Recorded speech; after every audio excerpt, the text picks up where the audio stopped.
Thank you all. I'll defer to Senator Tuberville to ask questions. Thank you, Mr. Chairman. Gentlemen, thanks for being here. Important topic. Mr. Roark, it's got to be pretty mind calming to know if you work in an ESOP and you have some of the owners exit the company, that everybody's not going to lose their job. So what kind of security does a ESOP structure have for all employees that you've seen? Some examples. Well, we work real hard to build a succession plan in that prepares our employees as people retire to step forward. That is a challenge. One of the biggest challenges we've had is the success of the ESOP has led to people retiring early, so we have to work that problem a little harder and be training people ready to step into the role. The departure of employees that are retiring actually creates lots of opportunities for the other employees to accelerate in their career quicker. So a successful ESOP actually creates a lot of successful careers.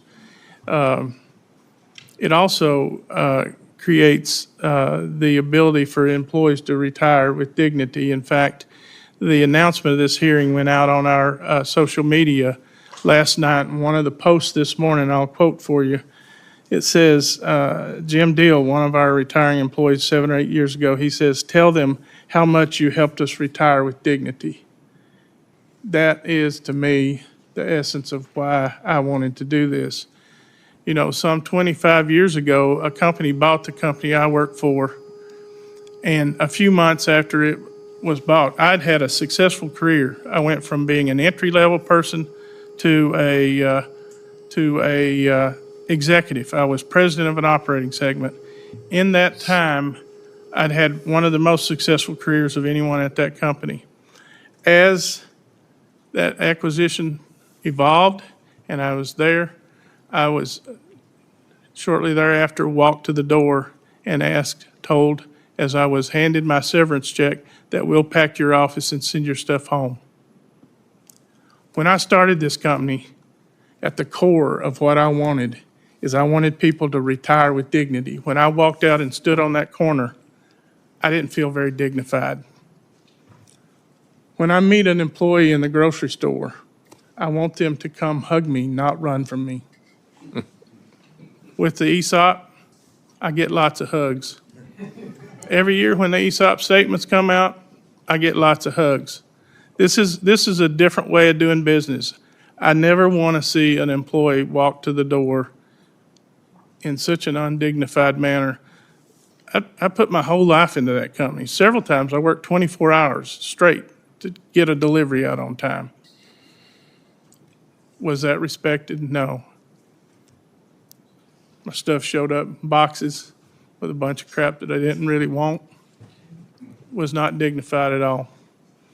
I hope that answers your question, Coach. So how can we help on the federal level to make ESOP structure more viable for the? Well, I think there's lots of ideas being proposed here in several of these bills. The making this easier, making it clearer in what we're supposed to do. There's a lot of murkiness in the bills. One of the things for us in the last few years, we've been in a position where we could contribute more than the maximum allowable to our employees, and that creates an issue with the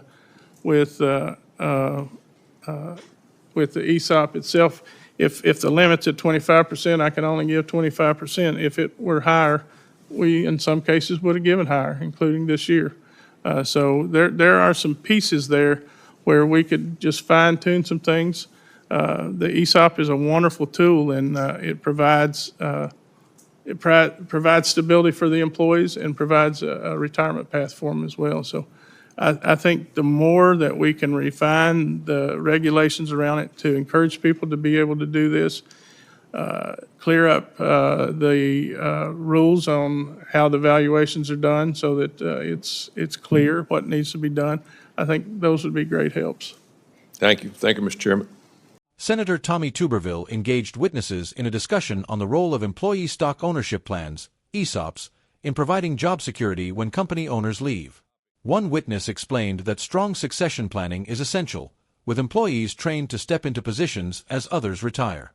While ESOP success has sometimes encouraged early retirements, it has also created more opportunities for remaining employees to advance in their careers. The witness emphasized that ESOPs allow workers to retire with dignity, supported by testimonials from former staff who praised the system. He shared a personal experience of being dismissed without respect after a corporate acquisition, which inspired him to build a company where employees are valued and treated fairly at every stage of their careers. In his organization, annual ESOP statements often spark heartfelt appreciation from employees, reflecting the positive work culture such a structure fosters.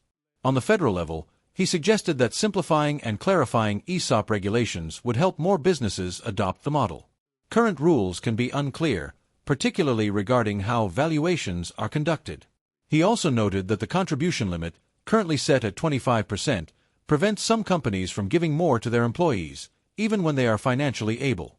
Raising this cap and refining related regulations could strengthen ESOP benefits and encourage broader use among small businesses.